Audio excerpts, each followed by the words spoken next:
Auspicia a Impacto Económico Rakiduam, servicios para la industria del petróleo y gas. Microtrack. Roberto Kachanowski es uno de los economistas más consultados de la Argentina y, a mi juicio, uno de los más sólidos. El costo de la política es uno de los temas en el que se ha enfocado. Con él dialogamos. Esta es la entrevista. Hola Roberto, ¿cómo estás? Un gusto retomar el contacto. ¿Qué decís de bueno? ¿Cómo te va? ¿Bien? Muy bien. Roberto, me gustaría comenzar con un tema que vos venís estudiando en profundidad, el excesivo costo de la política. Y te pido un dato para arrancar. El costo promedio mensual de un senador nacional, comparando Argentina con España, para ponerlo en un contexto. Sí, a ver, cuando es el costo de un senador, aclaremos que es el sueldo de él más todos los gastos que tienen que ver con su actividad, ¿no? O sea, internet, celulares, transferencias, ¿cómo se llama? Traslados, etcétera, ¿sí? Asesores. Es como, no sé, yo mi actividad independiente de consultor tengo mi estructura. ¿Cuál es mi estructura? Más mis ingresos, ¿sí? El costo. El costo es de algo así como 200.000, un poquitito más, 200.000 euros mensuales. 200.000 euros mensuales. En España, un senador tiene un costo mensual, lo mismo, sueldo más todos los gastos, de 17.500 euros mensuales. Te puedes dar cuenta que nos fuimos al diablo. Ese es uno de los costos disparatados que tiene parte de la política argentina, y me estoy refiriendo nada más que a nivel Congreso Nacional. Tomar los congresos provinciales, los consejos deliberantes, en la Cámara de Diputados, y te vas a encontrar con un montón de gastos disparatados realmente. Por ejemplo, el año pasado en la Argentina hay congresos provinciales, en total legisladores provinciales hay 1.199, 1.200, número redondo. Sí. Eso costó 41.000 millones de pesos el año pasado, lo que equivale a que en promedio, aunque hay provincias que fueron más caras que otras, obviamente, cada legislador provincial costó 2.800.000 pesos mensuales. ¿Sí? Para que tenga la gente una idea, en el estado de Texas, en Estados Unidos, que vendría a ser el equivalente a un congreso provincial, trabaja 140 días cada 2 años. Se reúne cada 2 años. El tipo dice, miren, el gobierno de Texas no necesita tantas leyes. Yo le apruebo el presupuesto plurianual, las 2 o 3 leyes que necesite, debatimos, etc. Y si necesita, volvemos. Entonces cobran un ingreso muy chico más un viático. Y si tienen que volver, bueno, le pagan de nuevo el adicional, etc. Porque en realidad un país libre, un país próspero, no necesita que los legisladores estén sacando leyes todo el tiempo. Al contrario, Juan Bautista Alberdi decía, la Constitución es una gran ley derogatoria de la legislación española. Entonces, yo no sé si necesitamos tanto legislador legislando todo el tiempo, que estén diciendo a ver cuál es el Día Nacional del Asado de Tira, cuál es la capital nacional del salame quintero y ese tipo de cosas. Y cada vez que sacan alguna ley para agarrar la cabeza. Así que si ajustás costo por calidad de lo que sacan, tiende infinito realmente. El tema es tener pocas leyes y de calidad, que no frenen a la actividad privada, ¿no? Como ocurre en Argentina. Vos no podés estar legislando todo el tiempo. A medida que vas sacando más leyes, vas coartando las libertades de los ciudadanos. Entonces, un congreso, cuando a mí me dicen, mira, este diputado no presentó ningún proyecto de ley, o aquel presentó tantos, y lo miden por cantidad de proyectos, eso es un disparate. No pueden presentar cualquier cosa que anule los derechos y vaya en contra de la Constitución, que después la Corte debería declararla inconstitucional, etc. Entonces, el Congreso solamente tiene que aprobar el presupuesto de la Nación y controlar que el Ejecutivo no se pase de rosca. ¿Sí? Es el control que tenemos los ciudadanos sobre el Poder Ejecutivo. Pero no es que ellos se dicen que además tienen que trabajar, porque ellos trabajan mucho en comisión. macana, no trabajan en comisión. El año pasado, en el 2019, cuando no hubo coronavirus y no hubo cuarentena, la Cámara de Diputados sesionó 8 días en todo el año. El senador sesionó 7 días en todo el año. Y la comisión que más trabajó 30 días. O sea, un mes en todo el año. Es muy guaraca la cosa, ¿no? Ellos mismos reconocen que se fueron de pista. Otro de A mí los me han datos, llamado y me lo han claro, reconocido. claro, tal cual. Otro de los datos que diste en una charla a la que tuve el gusto de asistir tiene que ver con los subsidios que se erogaron para mantener artificialmente bajas las tarifas de servicios públicos entre 2006 y 2015. Recordame cuál fue el monto de esos subsidios.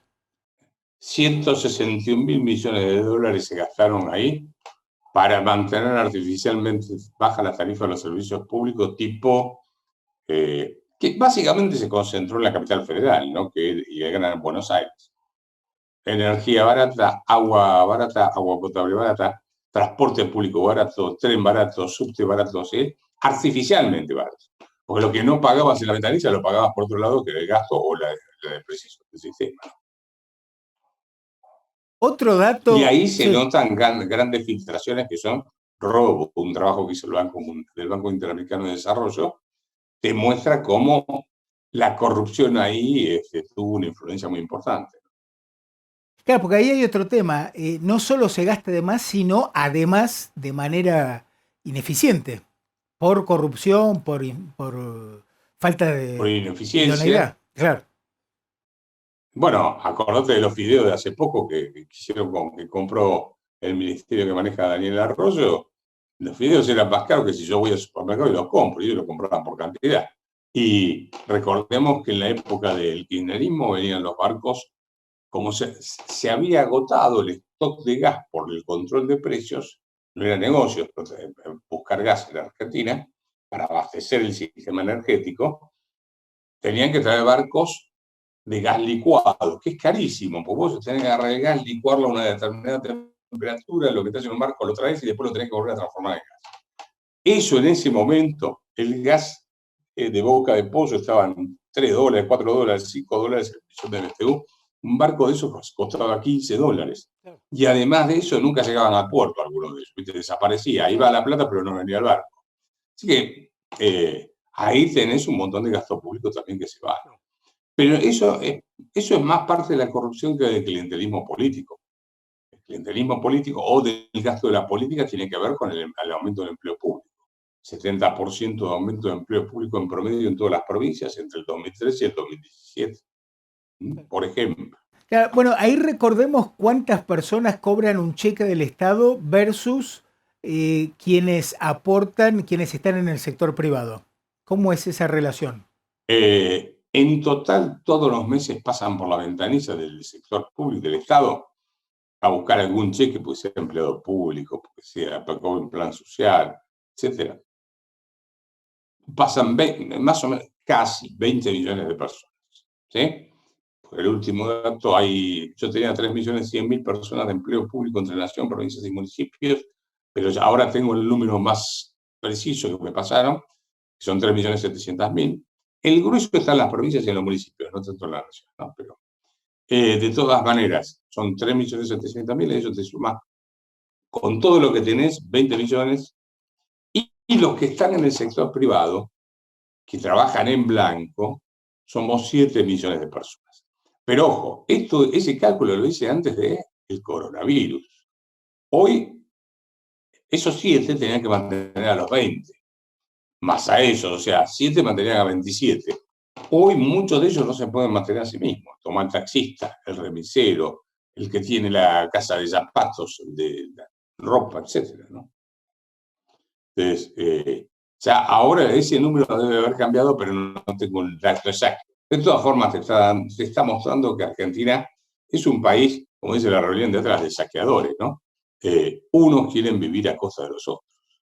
Y si decís esto está mal, te dicen que sos un insensible.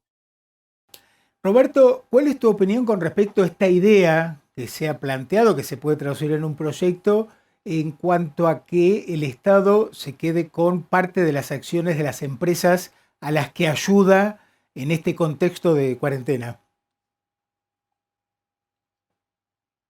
En realidad es un delirio, ¿no? Pero más delirante es que no haya salido ninguna autoridad nacional a decir lo que usted está diciendo es un disparate. Eso es lo que más me preocupa. A ver, el Estado te dijo, vos no podés trabajar, tenés que pagar igual el sueldo. Si no trabajo, si no produzco, no vendo, no tengo ingresos. Si no tengo ingresos, no puedo pagar el alquiler, no puedo pagar la luz, ni puedo pagar los sueldos. Bueno, yo te presto, emito moneda. Entonces, después, cuando te emiten esa moneda, te dicen, bueno, ahora eso es parte mía.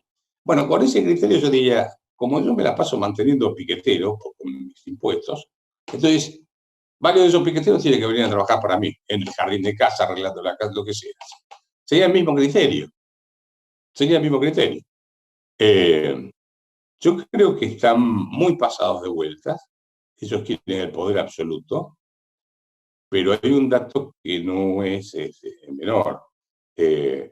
Ellos tienen la economía totalmente descontrolada en este momento y están tratando de distraer a la gente, inclusive con la cuarentena. La cuarentena, si vos te fijas, Uruguay no tuvo cuarentena obligatoria, casi no tuvo muertos, funcionó. Tengo amigos que están allá haciendo la cuarentena, uno en Punta del Este, me dice, mira, me fui de Punta del Este a Montevideo, esto hace 2 o 3 semanas atrás, a reunirme por una cuestión de trabajo, me metí te voy a hacer el chivo, en una Starbucks, tomé un café, etcétera, me junté con la gente, funcionaron sin que papá Estado viniese a decirte cómo tenía que funcionar.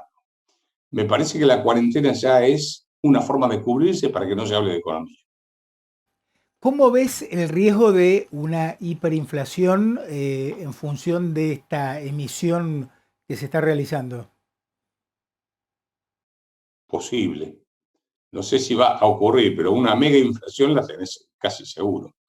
Porque fíjate que vos en los primeros 12 días, bueno, 13 días, que fue el último dato que me fijé hoy anoche, en los primeros 13 días de mayo, la cantidad de moneda en circulación, lo que es base monetaria, pero los economistas para el conjunto de la gente de moneda en circulación, ¿no? La plata que tiraron al mercado aumentó un 28% respecto al 30 de abril. 28% ni siquiera en 13 días hábiles, porque hay que descontar los sábados y domingos, así que te debe estar quedando 7 días hábiles o menos. Esto significa que el Estado, mira, en el mes de abril, te voy a dar el dato concreto, en el mes de abril, el gobierno, el Banco Central, el Tesoro recaudó en impuestos para pagar sus gastos después de la transferencia de las provincias alrededor de 230.000, 240.000 millones de pesos. ¿Sí? Eso es lo que fue lo que recaudó en impuestos.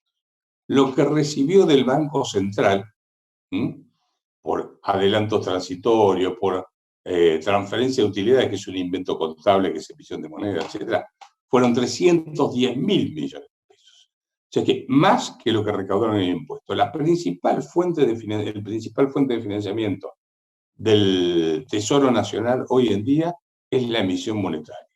Así que la piña, nos vamos a pegar una... Acá hay dos posibilidades. O nos vamos de cabeza a una mega inflación o a una hiper, o te enchufan un plan Bonex. Una de dos. Ahora, hay que bancárselo políticamente eso, ¿no? Claro. La última, vos en un programa del que participaste hablaste de la necesidad de un cambio de mentalidad.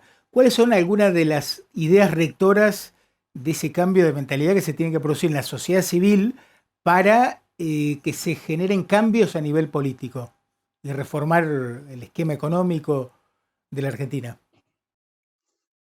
El cambio de mentalidad es dejar la cultura de la ley y va a pasar a la cultura del trabajo.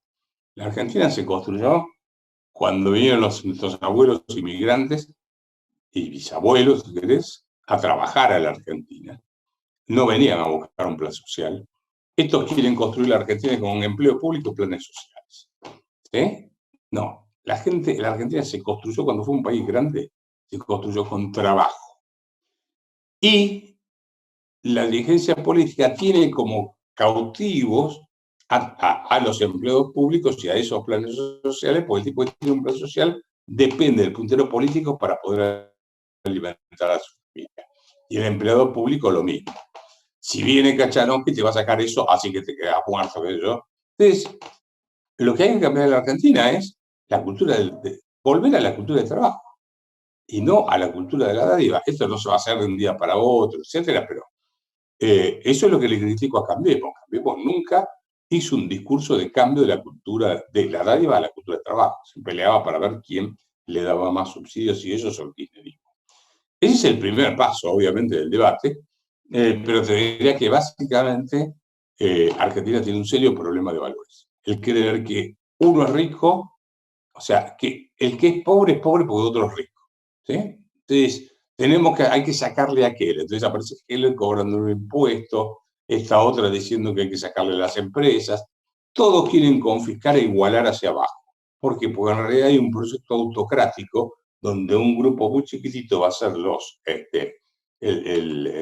la nomenclatura del país, que va a estar muy bien acomodada, y el resto va a ser el lumpen que va a vivir de las migas que te tiren esa nomenclatura. Roberto, gracias por tu tiempo. A pesar de la cuarentena, sé que tenés una agenda muy nutrida. Te agradecemos el tiempo para Impacto Económico. Te mando un fuerte abrazo. Un gusto haber hablado contigo.